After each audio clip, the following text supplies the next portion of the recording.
All right, we're back. I bet you can hear me now. I can hear you now. All right. Yeah, it seems like every time there's a break for more than a few seconds, not just like a glitch, but a few seconds, and it comes back on, there's always a problem with the audio. That's happened before. Right, that's fine.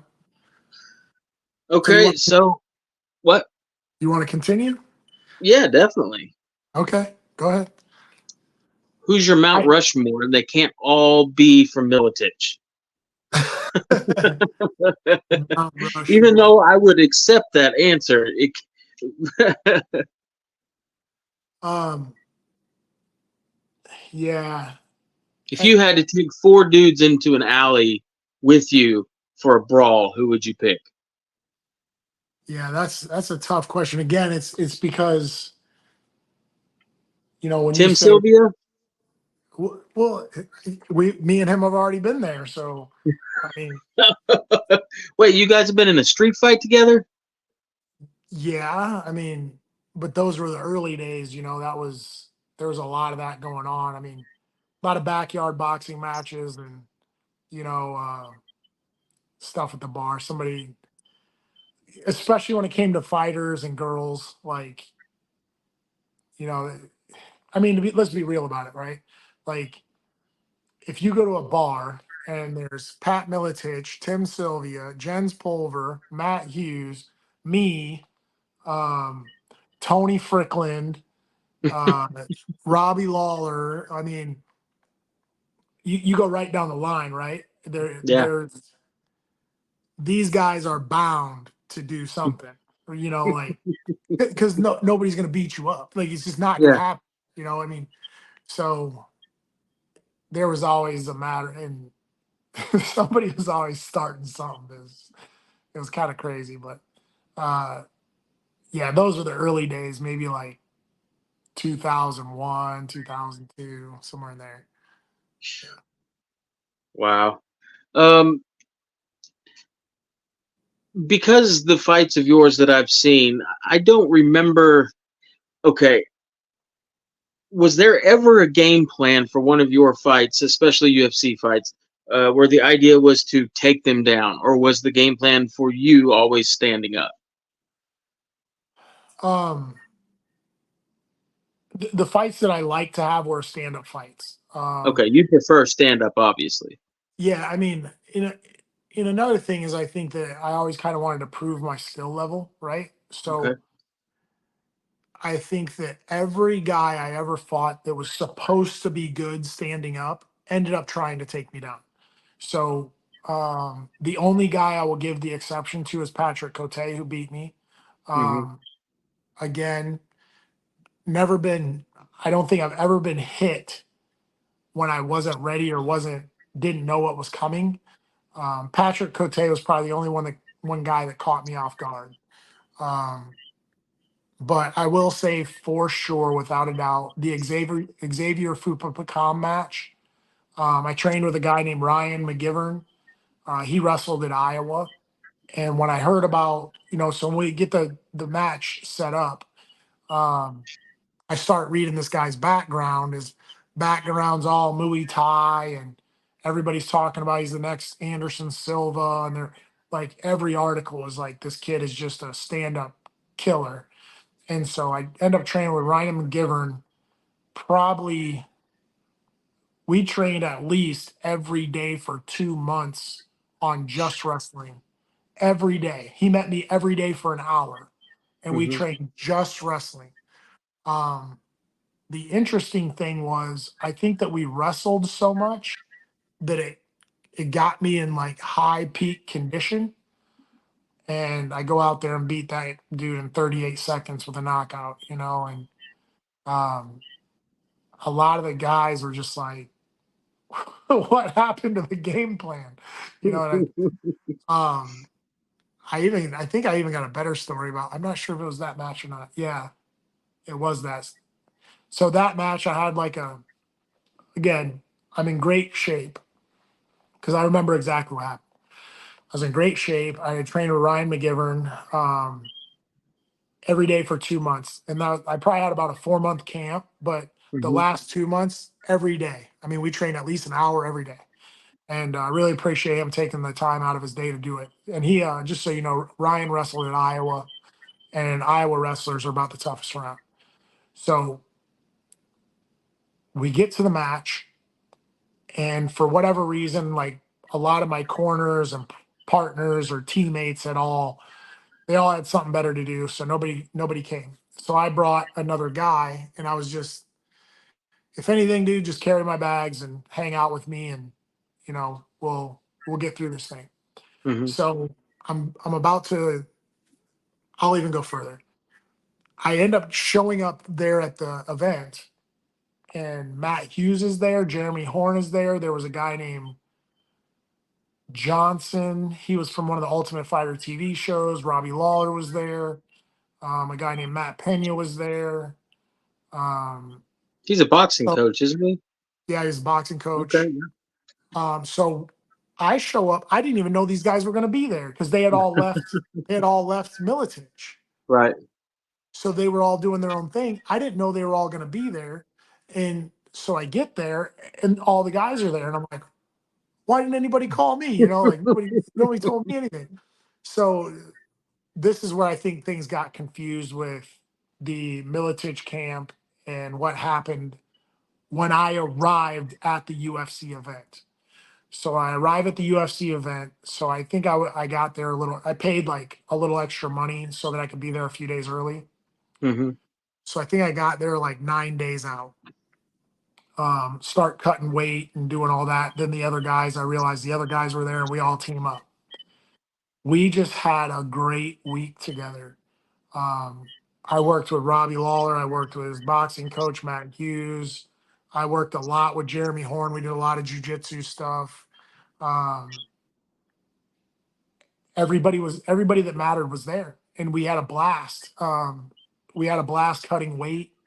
Uh, Never heard every that before.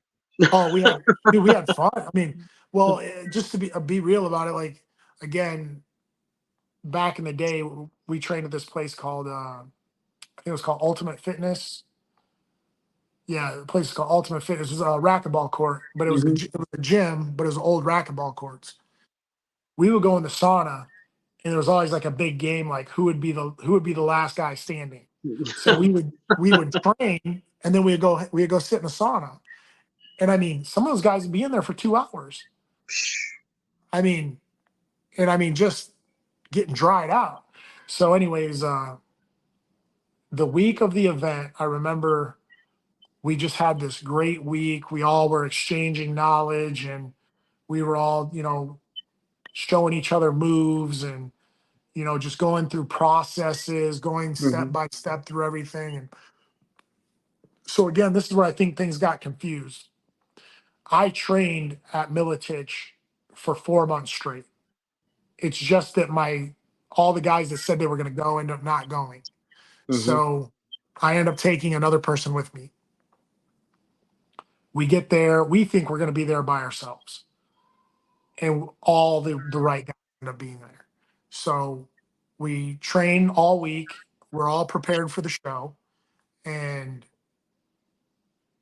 I think I end up giving some kind of like press conference after that fight, after the Xavier fight, Hmm. and something got confused about me saying that I was like giving credit to all the other guys, not the guys from Militich. And Hmm. to be real about it, I think it was very petty. I think that whoever started the rumor or whatever took it took something very small and turned it into Yeah. something that was. So, anyways, we get to the event. I find out all the other guys are there. Still there? Yeah. Yeah.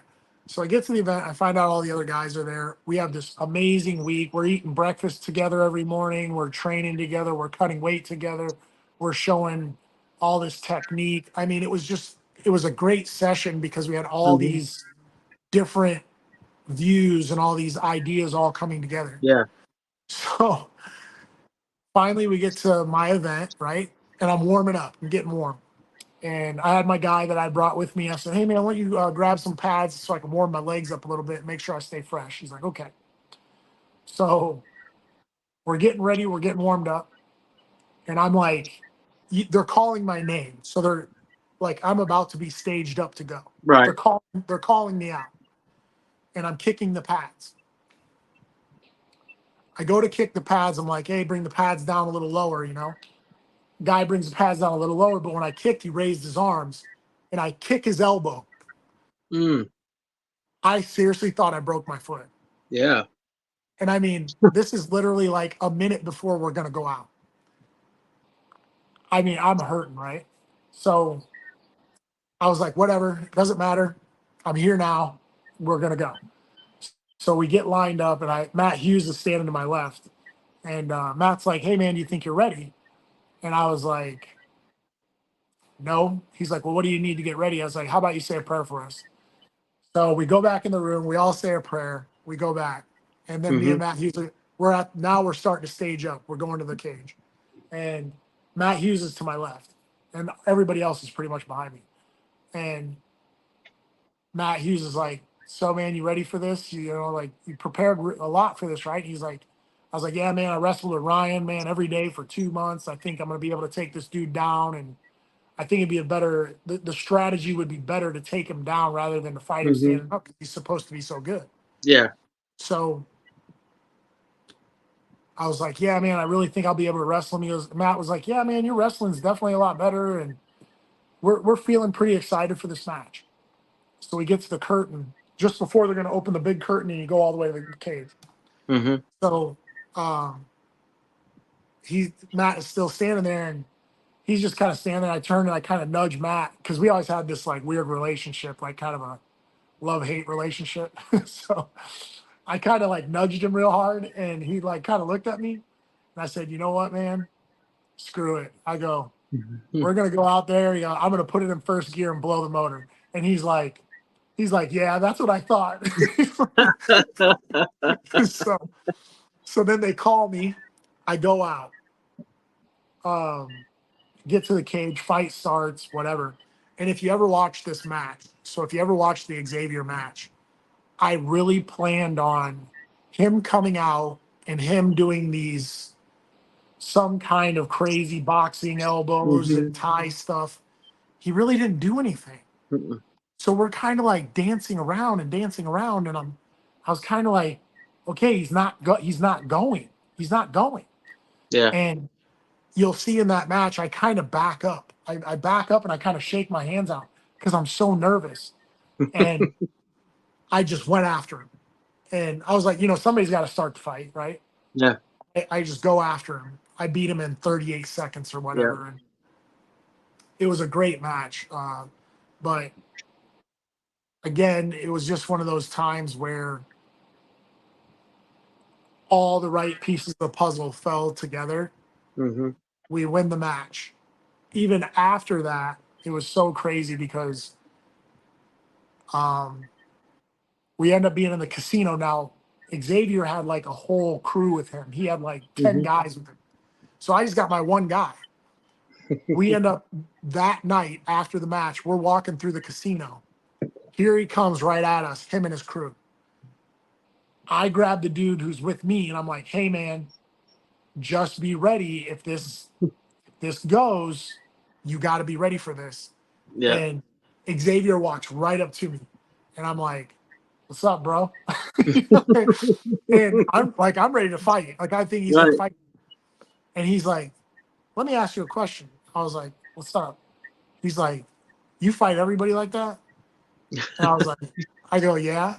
He's like, "All right." And he just gave me a handshake and he walked away.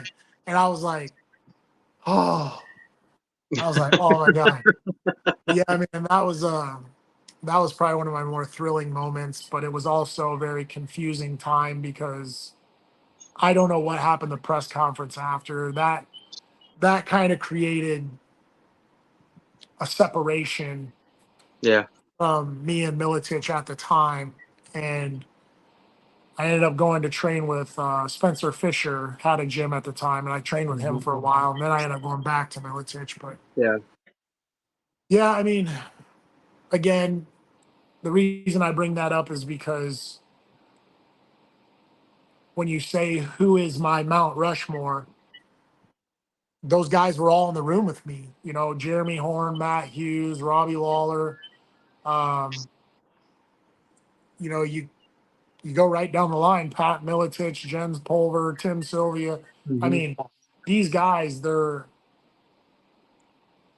are extraordinary human beings. Yeah, But yeah, I mean, there's some other guys I would throw in the mix, but definitely from these experiences and some of the bigger matches that I had, I mean, I am going to be very biased toward my own team. gotcha. I have two more questions, and that's because my battery is now at 14%, and I don't want it to die in the middle of That's not, this. Um, if when you got into MMA, um, and I asked this because you were, I believe you were a boxer for a little while when you were young. Um, if you had it to do over again and could have got into just boxing or maybe kickboxing or Muay Thai, or a stand-up only sport, which one of those would you have got into if you hadn't got into MMA?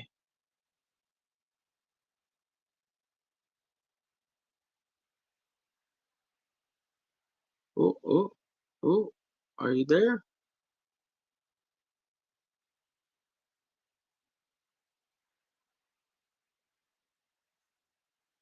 Well, think we lost him again.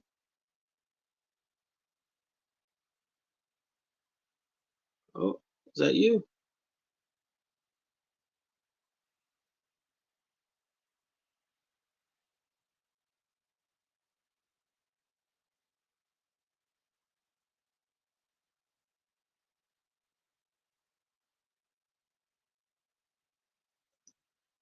All right, everyone. That's all we're gonna get from Drew tonight.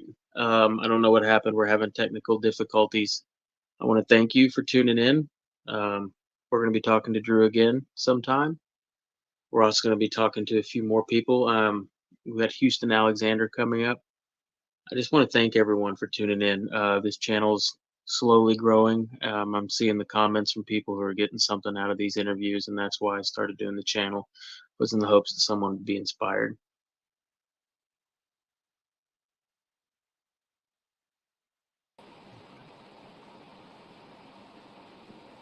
are you there? I am.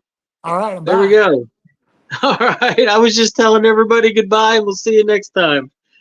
I didn't know what happened. Something happened. I I don't know either. We had a bad storm here the other day, and ever since the internet's a little weird. So I guess I just lost signal for a second. I think it's like incoming calls or something. Okay, I haven't had any calls. Are you I think getting incoming?